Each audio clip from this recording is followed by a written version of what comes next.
What the okay. Alrighty, welcome everyone. I'm Teeaboo and I am here for 100 Girlfriends, and we've got well, I had a plan for the intro for today. I drew the eyes and I was like, we've got one girlfriend left. We've got 4 episodes, and so either we're gonna meet her or we're gonna do something funky. And then I opened the episode and saw the episode's title, and now I'm really confused.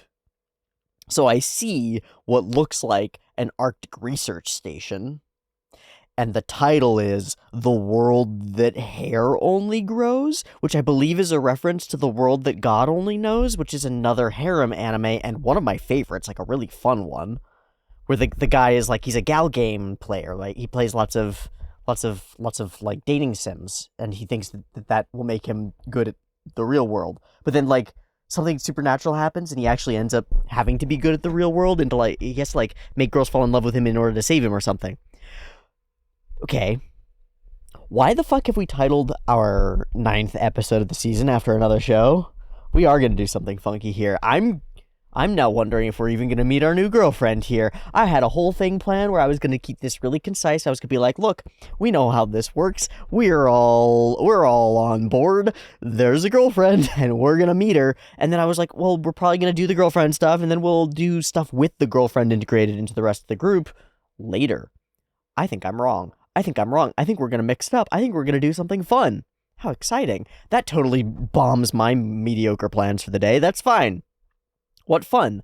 So I was excited to talk about, like, who is this girl whose eyes we can't see? I had a couple of theories. My primary theory is that she's highly light sensitive. That's my primary theory. My secondary theory is that if she sees anything even slightly cute, she dies. Like Hahari, but on steroids. She, like, her head explodes. Or she's like an uber fujoshi and she just, like, can't control herself if she sees something cute.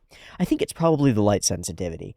All that said, I don't think we're gonna meet her. Now that I'm looking at the first frame of the episode, I'm just guessing that we're gonna do a one-off fucking story.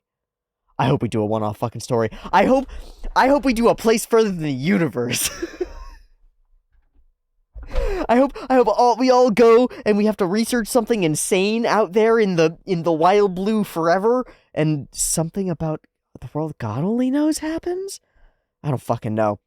This is what this show does to a motherfucker. This is what happens when you can do anything and you choose to, and you do it fun and with aplomb and with silliness. It's like anything's fair game. Any satire, any chaos, any parody, it's all good to go. It's all going to be glorious, and I just want to watch it. That's it. That's my intro for the day. We're going to do an unconventional one. I blather for like 3 minutes. We watch episode.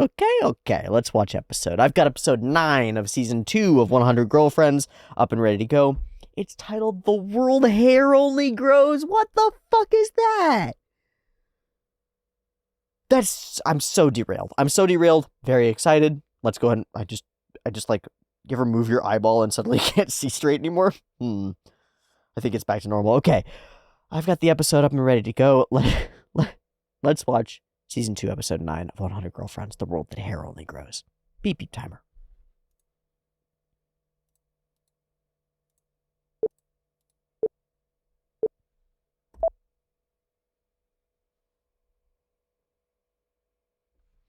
Those are the suits.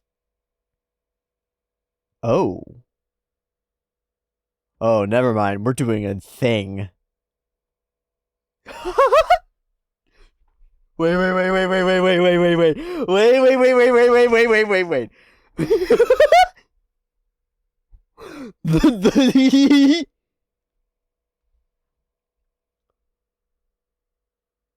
Oh shit.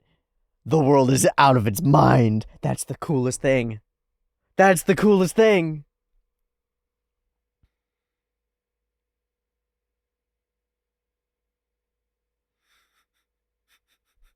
climate is off its fucking rocker. I wonder how we caused that. How did we cause that?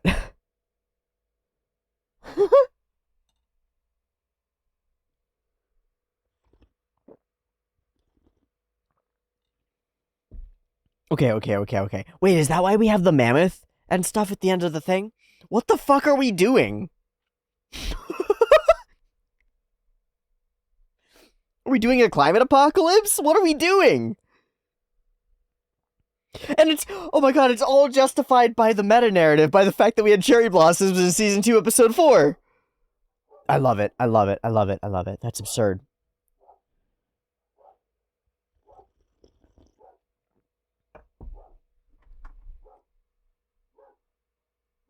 The puppies. That's probably at me.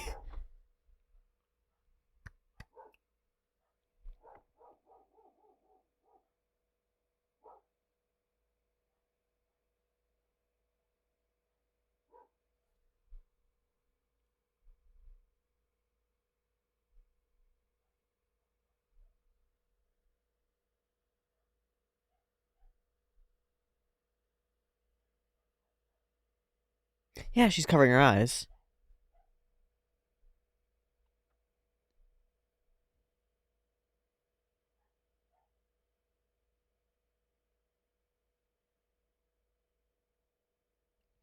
The world is gonna end?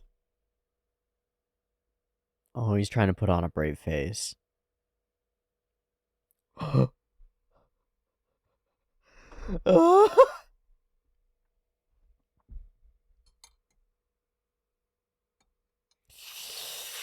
Oh no.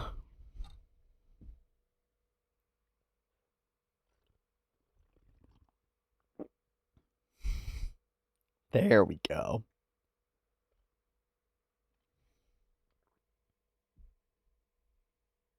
She just went Rose of Versailles eyes. What the fuck?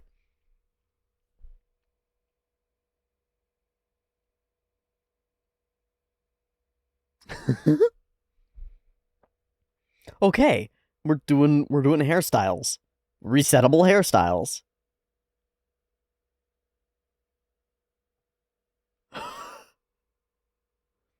He grew his hair back.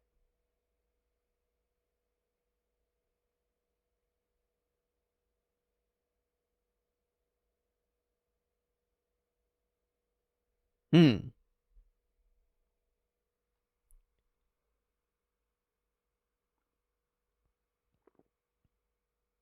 Ah! I don't think that's what you were supposed to do. Huh.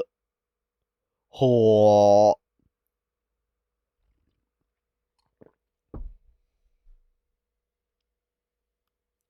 Kill the kill?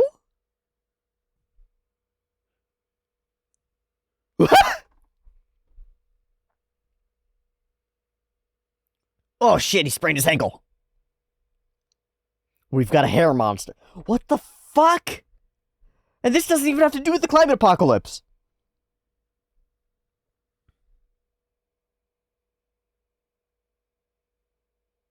Really having fun animating it.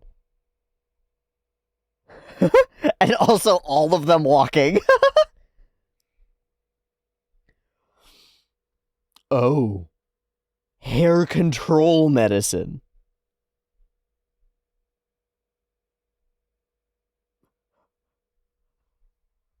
It's like Doc Ock, but with hair. Awesome. And everybody has different hairstyles in this episode because it's so weird.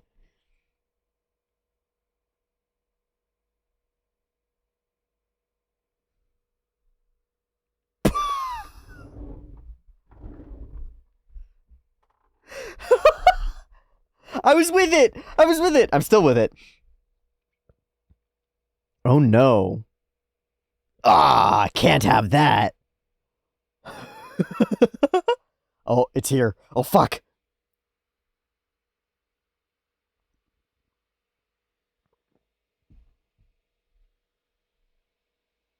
Ah, shit. It begins. Oh, gentle tentacles. Consenticles.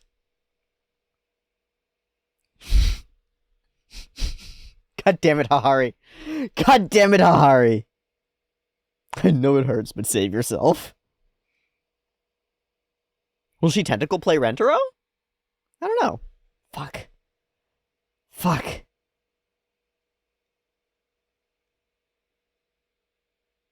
I think the tentacles are on our side. Do they all have different eyebrows, too? No, I don't think so. I think they're the same.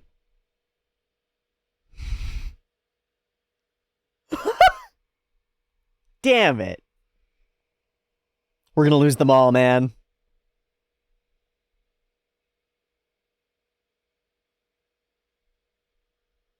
One by one, they fall.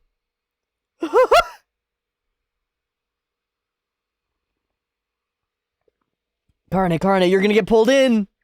Together!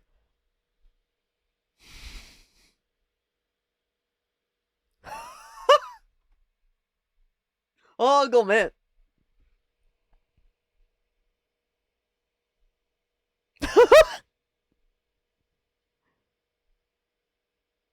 Alright, who's next? Well, shit, it's the whole school. I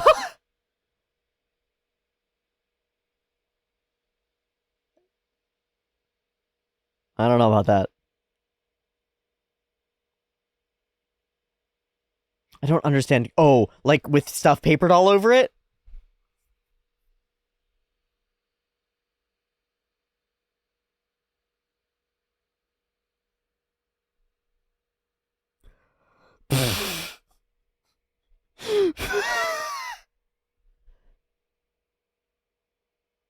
Wait, why is Sutoiku like... Oh, because she's getting crushed.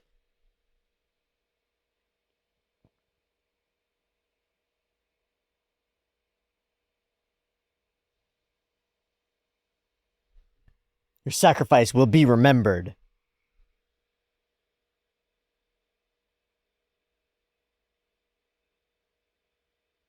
Yay!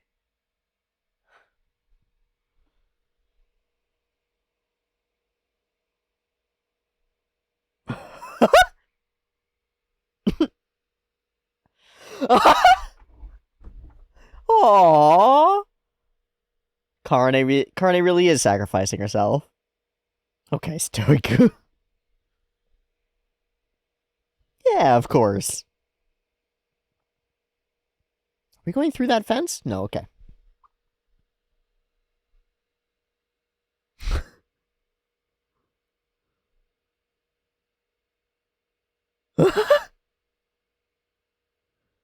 Ikusama! Gotta show off a little too.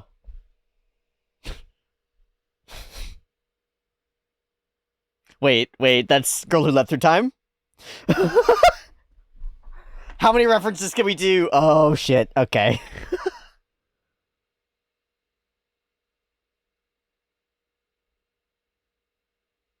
For some reason, I feel like Chainsaw Man. This is wild.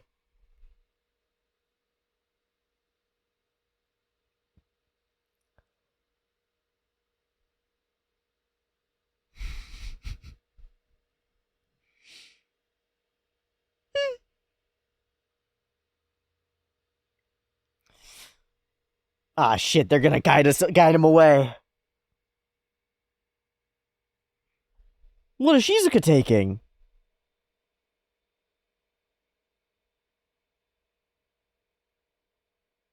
Ah, shit. Extreme power. Yeah, that's good bait.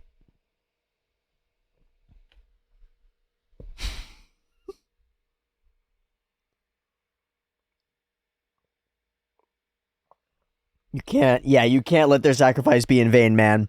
We have to survive. We have to live on.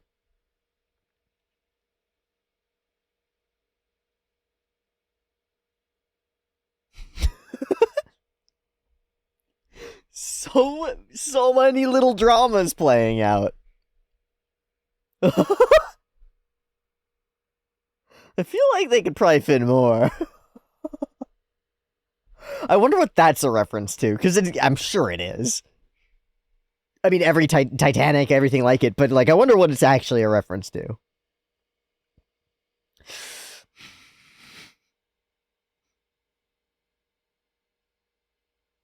Man, we are not safe up here.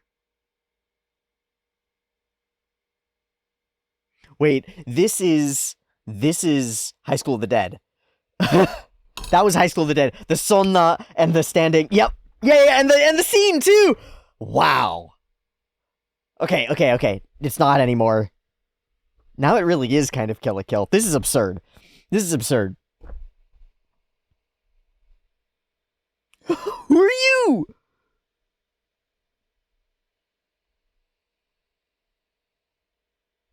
Oh, shit. You're cute. It's all ogre, girl.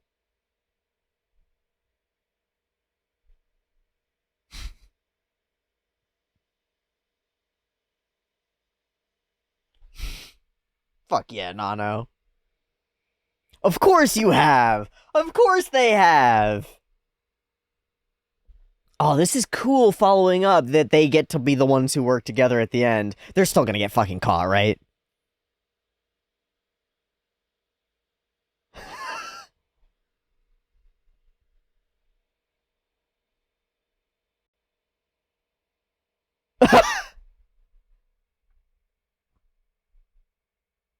Ah, team.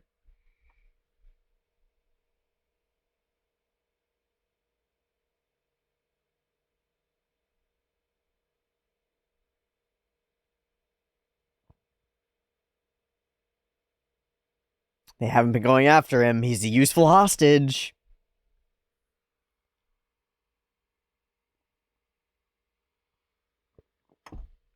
No! He doesn't have the skills! Make yourself cuter. Make yourself fucking cuter or something. Wait, what? What? They're alive! They're still alive!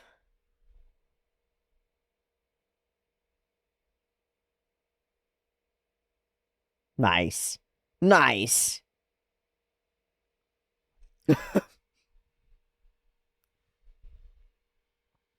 Perfect. Wait, is that an eye patch? Is that an eye patch for Shizuka? Is she Nick Fury right now? What the fuck are we doing?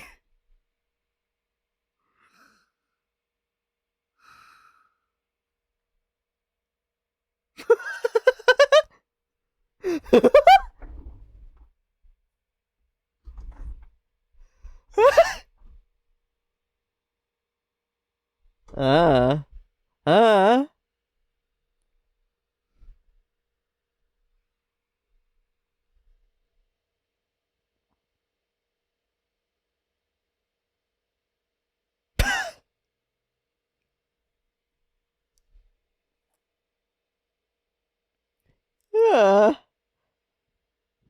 I don't know, those strands look really long.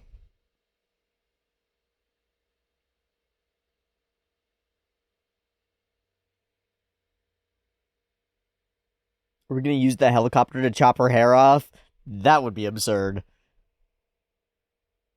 That's what I would do. I'd probably end up killing myself and everyone involved. It's probably a bad idea. Oh my god. To the butt. Father? That's awesome.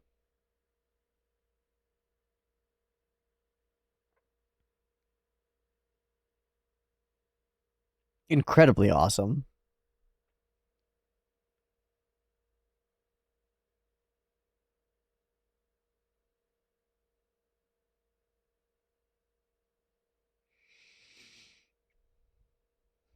Yeah, man. She'll save you.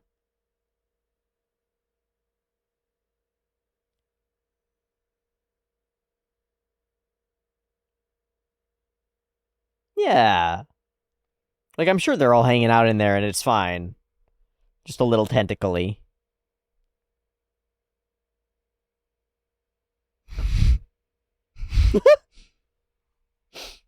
The hair will do it for you, man.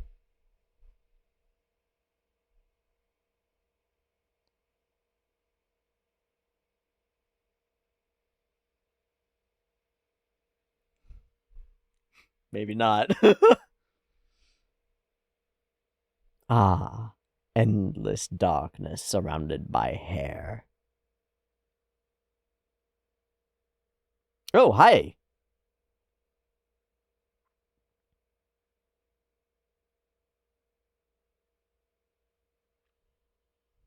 Yeah, it's what we do.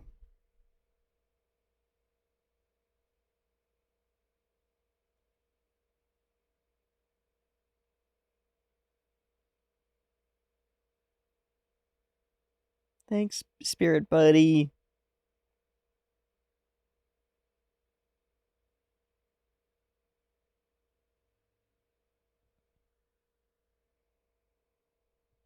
Awaken, Sarah Kerrigan. Take your place as Queen of Blades. Queen of Hairs. Fucking awesome design.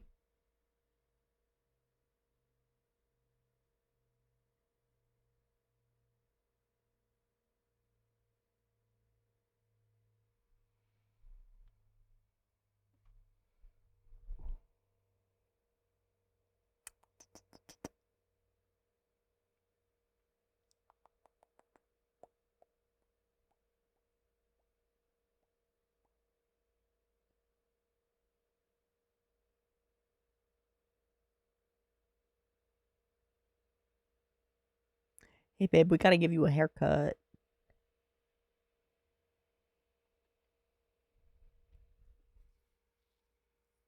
Yeah.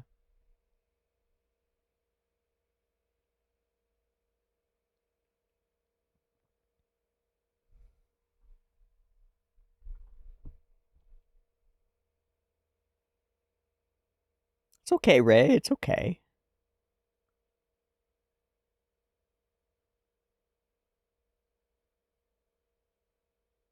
Maybe Kusuri has a medicine?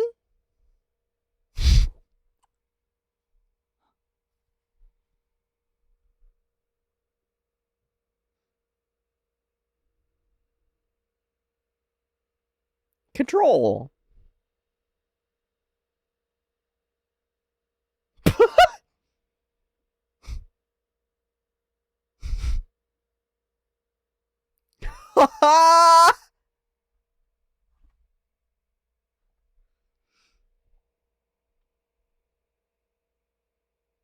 Goodbye, hair. It's really incredibly animated. God, it's weird. Honestly, got nothing on Kill la Kill has nothing on this. This deserves an Oscar. Best story of the... Oh, it's gonna save the world, too. We're injecting new fuel into the sun, and we're gonna save the world from an ice age? Let's go.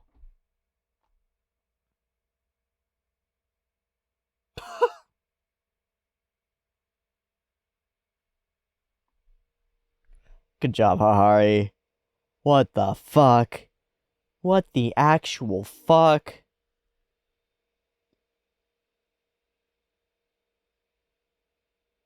This is my favorite one-off absurdist episode of this show so far. By a long shot. This is insane.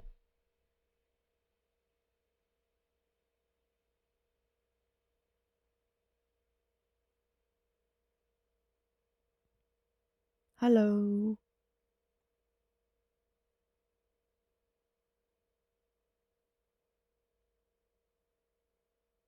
Yeah, you didn't end the world. Oh, did we save the world? That's what it is. Yes.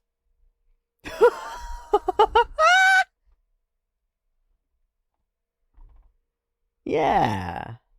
Gentle hair.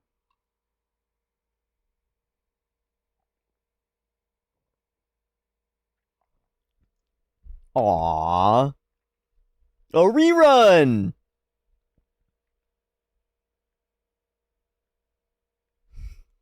What's up with the Sun Lab?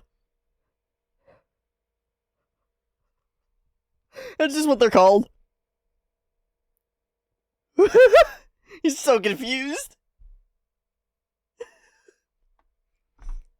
Wait, what's with the blinking? What's with the blinking? What's the blinking joke?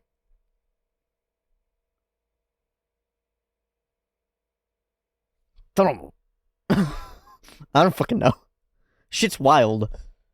How does this world work? I don't know. We were fucking done. We were done from the Cherry Blossoms in Season 2, Episode 4. At that point, my experience of this episode was ogre. Don't tell me this wasn't your plan.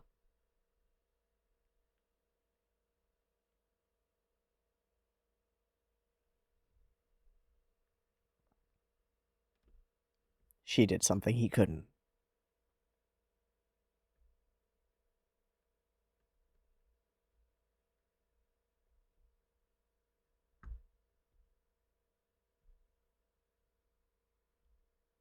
Of course.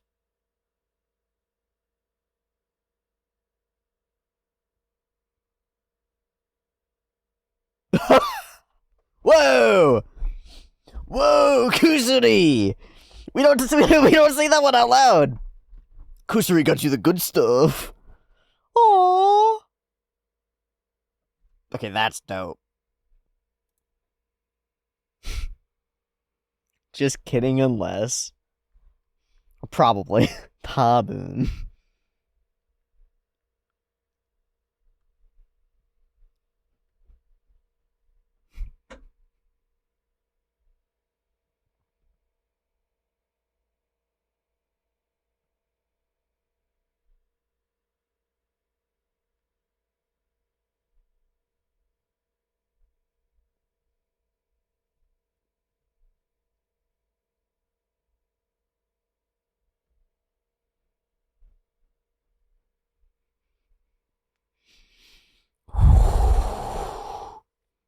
It's gonna be impossible to talk about this.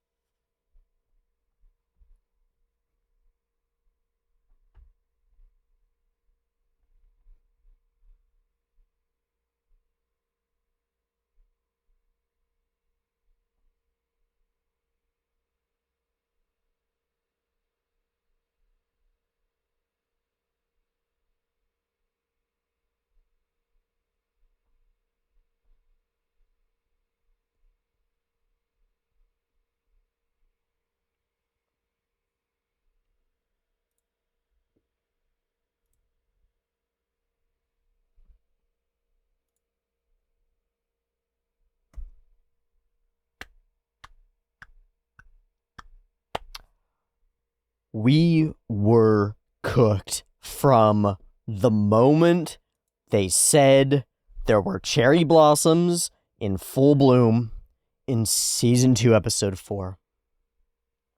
It is at this point that it began to dawn on me just how fucking out of my element I was. And I don't mean out of my element, I mean directly in my element, in the midst of the chaos of the center of my element. Absurd anime bullshit. But man, what absurd anime bullshit. This is beautiful. This is beautiful, and I don't know if I can even untangle this knot. The level of self-referentiality and meta-referentiality of placing ourselves in the midst of a bunch of other shows, a bunch of other references. Both the ones that are direct and obvious, sometimes even stated, like how very Totoro, or something like that. And the ones that are like loose inspirations, things that are one step removed or a couple steps removed, where it's like, maybe that wasn't directly inspired in a conscious way, but it is evoked by the same ideas and evokes the same ones. So for example, I don't know if there was intent when she first becomes the cocoon for the cocoon to be reminiscent of like the mother cocoon thing in Kill la Kill. But it is. It's like identical straight up, and the music kind of hits a similar beat and the vibe is sort of similar. I don't know or care if that's a reference exactly. What matters to me is that we're utilizing this language of types of scenes, right? So, like, let's see. The guy asks a girl to prom. Boombox, candles on the lawn, all that stuff. That's a type of scene. It expresses, like, extravagant affection. It's a type of scene. It's a thing. But, like, character gets a phone call and gets told that they have a promotion, then steps out in front of a bus. Type of scene. Word. Not even really a sentence. Maybe a clause, right? There are thousands of those that have been written and thousands of them that have been written a dozen times over. And it's like the authors of this and the animators are poignantly aware of all those scenes and want to like grab them and use them to construct their own weird narrative out of sentences that have been writ a dozen times before. And there's novelty to it too. It's not just an exercise in regurgitating little bits and pieces like an LLM or something like that. They're sprinkled in a ratio where there's new stuff going on that's unlinked to anything, and there's a continuous referentiality that feels natural. It feels like someone who grew up in a particular slang or a dialect just using it, just speaking it. And yet as they do, they're inserting memes and in-jokes and things into their dialogue that they're using, because those are the words that they use, those are the sentences that they use in order to get their point across. It just feels to me like every point that 100 Girlfriends gets across in this episode has giant shoulders to stand on from utilizing other people's ways of getting that point across. And it does so in a way where throughout it, I'm like, whose shoulders are we standing on right now? Because we're like dancing on top of other people's shoulders. And the show feels like it's dancing. It's doing its own thing. It's doing its own artistic expression thing, right? But it's doing it on a substrate. And the substrate is all the stuff that's come before. That's really interesting to me. I think it is the case that pretty much every artistic pursuit does that to some extent, and certainly in an industry that's as, like, self-referential and utilizes the same people in different positions in all sorts of things, and inspires itself in all sorts of ways. Like, every animator who's in the industry is an animator because they were inspired to be because they saw anime, right? Like, every single one of them. So their idea of what anime is formed by extant anime. It's not woven out of whole cloth. It's not novel out of nothing. It comes from their background. They're steeped in it. They grew up in it. And so they're using their language. They're using the language that they've grown up with. What's so interesting to me is that there's this expressive layer of jokes happening on this substrate that if you understand and are keyed into it, the stuff that's happening on one level above it makes a lot of sense. Really interesting. I'm very fascinated by this idea of social historical layers and how we build on layers of the past, and how sort of like the layer of the past that was the cutting edge becomes the foundation of the next layer, and on and on and on. So like the things that we're worried about as a society right now will become normed and so normative in a generation or whatnot that it's like kind of ridiculous that we're even arguing about them. But they're contentious right now. They haven't been locked in. And until they get locked in into a configuration that works, we can't like progress beyond that and sort of dance on the next layer of whatever is enabled by the stability that we achieve in the next set of things. I think art moves like that too.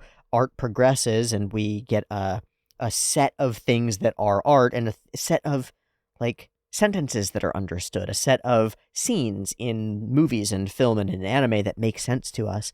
And then the next generation lives and grows up in those, and those become their baseline, and then they rearrange them and satirize them and mess with them and joke with them and play with them as pieces in order to inform their own generation's art, which then becomes the foundation of the next generation, you know? And if you jump out of that a little bit and don't just flow with what's coming now, and you might be inspired to do this because there are people constantly doing it, constantly trying to make homages to the things that have inspired them to re-evoke that feeling that they were given when they experienced a thing. And so those might pull you into the past. They might pull you backward as you watch something and you go like, oh, this person referenced a thing that was made 20 years ago and did it so strongly and with such emphasis that it seems like it's important to me. Like they really cared about that piece of media. Maybe I should go and watch it and understand where they came from. And you do that, you are time traveling and you're delving back through layers in order to understand the way things were done before. And I'm doing a little bit of that on my Thursday slot where I'm watching Ashton and Joe, and I'm going back a number of decades to find different patterns that became the foundations of like the 80s anime stuff. And now I'm watching this in very modern, like post-modern sort of, right? Like looping all the way back around. And it's informed by like 3 generations layered behind it, where the stuff from last decade is its like direct link, and then the stuff from the decade before that, it's like referencing secondhand. It's like informed by it as part of the overall picture. Fucking interesting is how I find it. Fucking interesting. I'm sorry that I've had to talk so much just about the referentiality of the episode, just because I really wanted to iron out like this feeling that I have that it's built of so many other things, that it refracts so many other things that I'm seeing through this one weird show. And what a cool little crystal that I'm looking through that's refracting this kaleidoscope of other pieces of media and other ideas. It's so silly, and it's got this tone of absurdity to it that really lends itself to jumping around and being crazy, and allows it to glue all this stupid, insane stuff together, such that we have like climate science, like shit. What's the like Bruce Willis movie where the rock is coming at the Earth, or the one where the Earth stops spinning? Those sorts of era movies, like big apocalypse movies, right? We've got a huge chunk that's like that, and we find out at the beginning. We got the scientists in their lab being like, something terrifying is going on. We're gonna need a crack team, right? And then we've got like a escape zombie monster sort of chase sequence, kaiju movie almost, as the hair chases them through the school, and we come up on the roof of the school and we see the hair covering everything. And we've got like broad scale apocalypse stuff. And then we've got this like psychedelic heroism thing that kind of mirrors Ava in the like, you're the one who has to dive in and make a connection in order to fix the thing. So we piece together like 300 genres with another 600 as memes or references joked in, and all of it glues together like gluing macaroni on a fucking piece of cardboard to make a different kind of picture. But each piece of macaroni is something cool that was discovered either previously or decided would be the way to convey something now. Some of it's modern macaroni, some of it's store-bought, some of it's handmade. It doesn't matter. It all ends up being part of the picture in the end. Yeah? Wild. And it's the starting sensibility, to me, it's the starting sensibility of we can do almost anything. We can go push the boundaries. We can be absurd that lets this happen. That lets this be like Hahari world takeover hair tentacle monster. It's cool. So this is where we get Kusuri's stuff really causing its first like world global scale apocalypse thing. And the promise of a comment that I got many episodes ago, it was like, hey, now that we've got Kusuri and Hahari, things can get crazy, really comes true. That promise is fulfilled. So Rentaro, he's worried about this and ends up coming up with the solution at the end because he's continuing to worry about the safety of all of his girlfriends, which is really good and cute. Holy shit, full chrome dome. Eyebrows. I love how subtle the switch of the hair medicine is at first. Like, don't worry, Kusuri has the hair growth medicine. Don't worry, Kusuri, you have that hair control medicine, and she gives her the wrong one. It's just like a subtle little quick bait and switch. And I think it's neat. The swap of hairstyles for the episode is cool, and kind of like, I kind of forget about it. I kind of completely forget about it as it happens, but we swap all the characters' hairstyles, right? And they remain swapped for the entire episode? I think so. I think so. I wonder who's got the best swap. Who's got the best swap? I feel like Kusuri just got longer hair. I feel like Shizuka's is cute. I don't really care. I don't really care. Meido's looks good. Mimi's looks good. I think maybe the like wolf cut on Karane might be my favorite. Although the asymmetric bob on Nano, it's just, I don't know. The asymmetric bob on Nano is pretty perfect. But I feel like it's too close to the hair that we saw her have when she was in middle school, when she was competing with Mimi, so it feels like it's already her hairstyle. So I think I will go with the, like, shaggy wolf cut on Karane, because that's cute. It's cute, and it fits her persona, I think. I think that's the best move. The best of the hairstyles, Mado. Good job. Okay, so we drink the hair. Oh no, but do we it now? And this is the other thing about the episode that's really stand out. The hair animation. Up until the point that it gets so big and broad scale that we go full CG with it, at which point, they're CG noodles. I don't mind them, but I don't love them. But the 2D hair animation is fucking awesome looking. Both when it's stylized like this, they're big sheets of moving stuff, and when it's like whipping around and going after characters, it looks great. It looks great. Everybody run!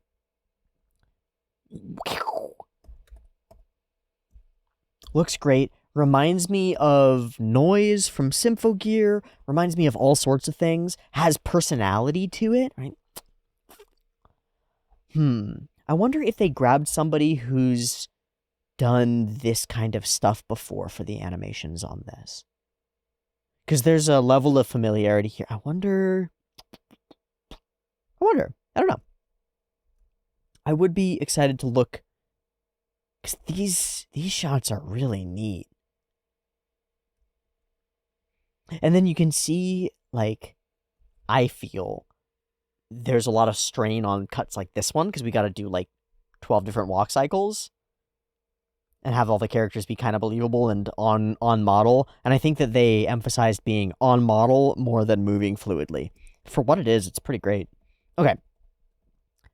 Now we're in high school runaway horror genre. The closest thing in my mind is High School of the Dead. And I think there are a couple of shots that are one-to-one direct references to it, which is super interesting to me.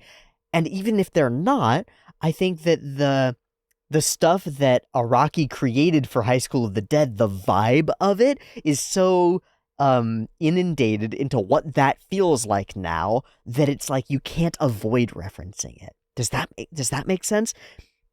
It's like you would be very hard pressed to make a mob movie in the modern day that didn't lean to some extent on The Godfather, Goodfellas, and a couple of other mob movies, right?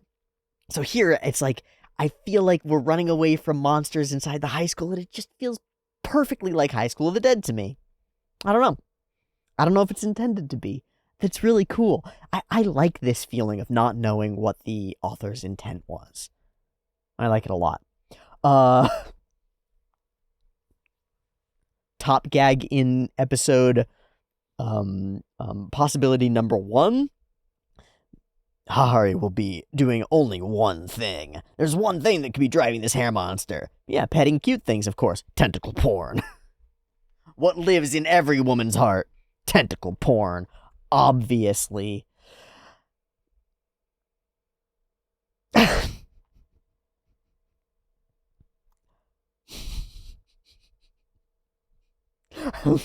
I'm just thinking about the people in my life for whom this is definitely true.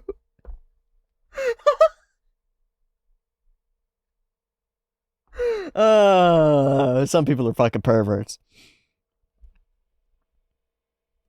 I love how this looks. She turns and it like, pa! At the same moment that we pull back out from it. I love how it looks.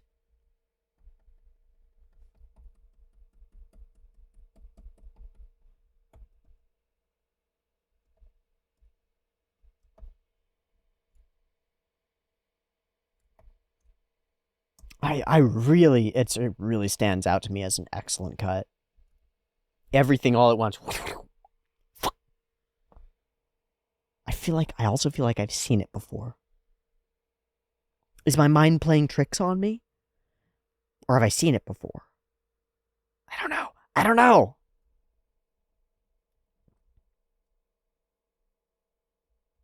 But it really does look awesome. Okay, and then we get into our fan service loop for the episode. I feel like most episodes kind of have some level of a fan service loop that's like something that puts our characters into an odd position. This one's pretty explicit. tentacle porn hair, but it's very kind, gentle tentacle porn hair. That's good. We love that. We like that a lot. I don't have a problem with the fan service in the show. I don't find the fan service in this episode particularly egregious. Yeah. It makes sense in context to me, like perfectly makes sense in context to me, and I get that you can zoom out and be like, okay, but it's the author's decision that Hahari's a pervert. This is the show that we're watching. If you've made it this far and that still bugs you, goodbye. The character's definitely a pervert. We just joked about it with the tentacle porn thing, and now we're going to play that out. Is it being played out for our like titillation? Yeah, probably. Do I care? No, not really. I do love another set of a sequence where like characters are self-sacrificing them as we go. I would love for that to become satirized. I want that to become a real silly joke, especially as we get more characters, because it gets a little bit more absurd as we go. We get right on the verge of that when we have the characters return, when we have Shizuka and Meido return. It's almost on the edge of like, wait a second, this is getting pretty silly, but we haven't really verged into fully satirizing the like, I'll sacrifice myself, you go ahead sort of thing. Rockin' a hard place. Ugh.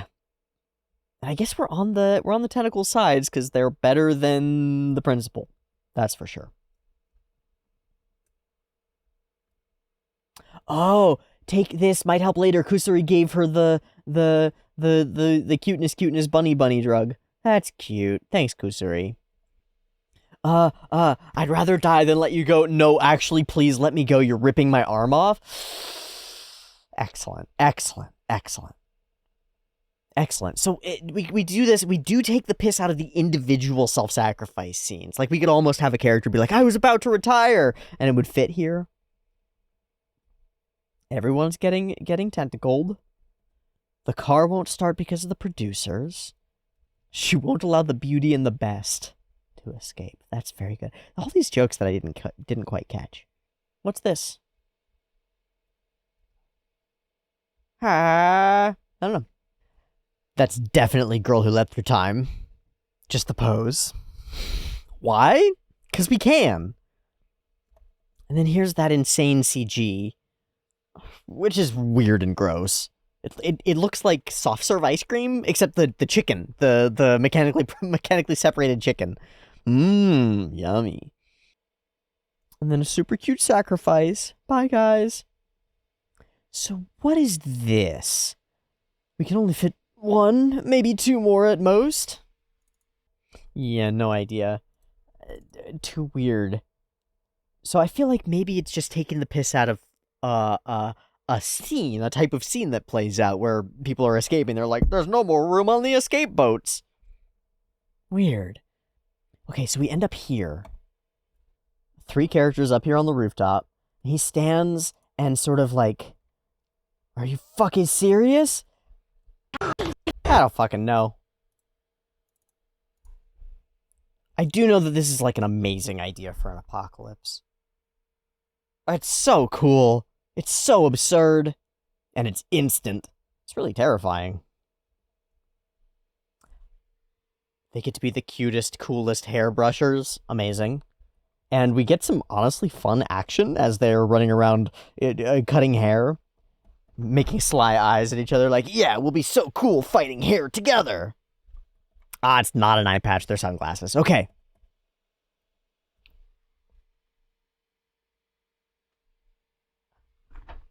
At this point, we're on the top of a building, the entire world covered in hair. Our 2 girlfriends, who are our fighters, just got caught.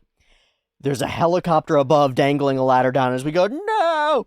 And I think we have reached peak action movie. Die Hard can eat its heart out.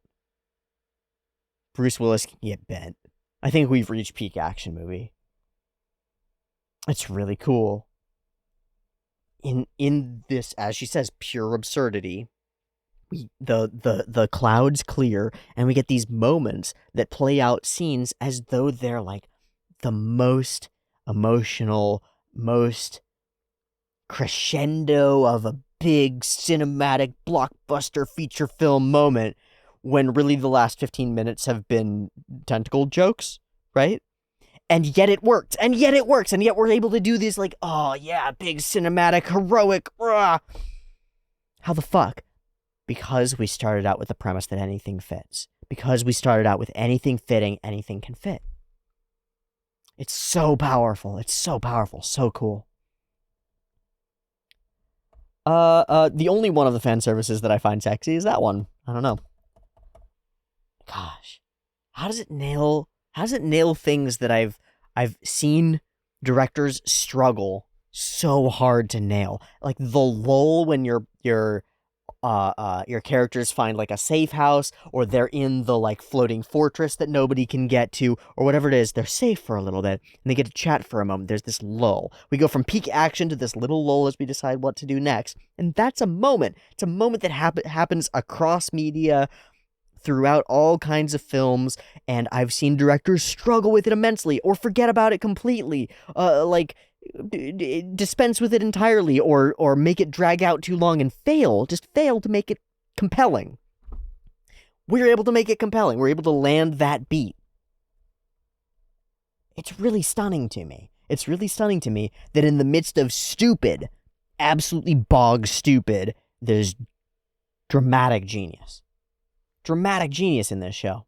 It's what makes it work. It's what makes it work, because if that genius were not here, this would be slop. This would be the sloppiest, most garbagey stuff, but it's got magic gluing it together. A whole lot of the individual pieces of this show would be really shitty and aren't funny, but when they're glued together, when they're joined in a particular configuration, they're hilarious and good and cool and exciting and actiony and all these different things. The eye of this catastrophic storm. The center of the scalp. I love her hair, the design of this. The braid tail thing, and then the braids of the arms. I made like Sarah Kerrigan jokes, but that's really what this evokes for me. This puts me right in the middle of the Zerg with all its weirdness and strange like flesh and strange sensuality and all that stuff. Right there. I'm also in that sort of Kill la Kill space where it's like, this is almost alien and controlling her and of great power. It's beautiful and strange and a cool idea even. What if your hair was conscious and wanted to take over the world? Terrifying. And so we go for peak action, skydiving into the middle of the hair. Rentaro gets to do his own self-sacrifice. No matter what, I'll destroy my body in order to do this. Of course, if I can talk to her, I'll wake her. He finds himself adrift and has to be pushed along by the spirit of her husband. And we find her. It's all about getting to her. After all, she's in control of the hair. And again,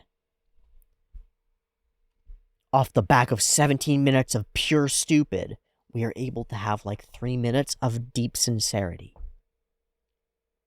How the fuck does that work? Because anything goes. Anything goes, but the characters are real. The characters are real, and they really care about each other at the core. All the absurdity in the world has to come back to that, and if it does, everything works. That's what it is, isn't it? As long as that center core is maintained, as long as it comes back to a place where it's like love solves the problem, we're good. We're good. And we can express the problem in whatever chaotic, absurd, comic, cartoonish terms we want to, as grand or as small as we want. But love can conquer it. Love can save us. Even now, I could see everything that I've done. There's all this regret, and I can't even free all the planet. But he has the way. Hair control. Alright, this is silly. Our perverts be pervy. What a scene. Like, completely absurd. Totally stupid. What a cool scene. Okay, yesterday I watched a mid-budget 90s action movie. sci-fi cyberpunk action movie called Johnny Mnemonic, and it ends with like a burning down a bad thing that kind of makes the world a little bit better. Sort of Fight Club style, like a big corporation burns away. And it's literally our character standing on a roof, like looking out as stuff burns away, and it's like, all right, I guess this is fine. And that's the end of the fucking movie, right? That's where it ends. A scene that's played out 1,000 times. This does it 10 times better. Genuinely, with no joke to it, this does that better. I believe in it more. I care more. And what I'm caring about is fucking hair taking over the world. How absurd is that? So we burn up all the hair and save the world. And it's unclear if he intended this from the start or just came up with it at the end. I don't know. I do love the scientists just being like, well, like, fuck it. Who knows? This shit's weird. I don't understand why he's all like blinky. Is it just because he's nervous? Because they were going to announce that the world was going to end and then it isn't? Maybe. And we end on the only note that matters. He really loves me and cares about me? Yes. And so do all the rest of them. And there they are. All together. So this episode ends up being about Hahari's place in the group and, I guess, in the whole world, making her mama to us all. That is really all she wants. That and cute things and tentacle porn. I want to go find see if I can find this episode on Sakagaburu at all. Yeah, there's not going to be any information on the hair animation. Unfortunately. I would be interested to know who did. In particular, the shot with the door where all the hair comes through in it. Yeah, I'd be really interested.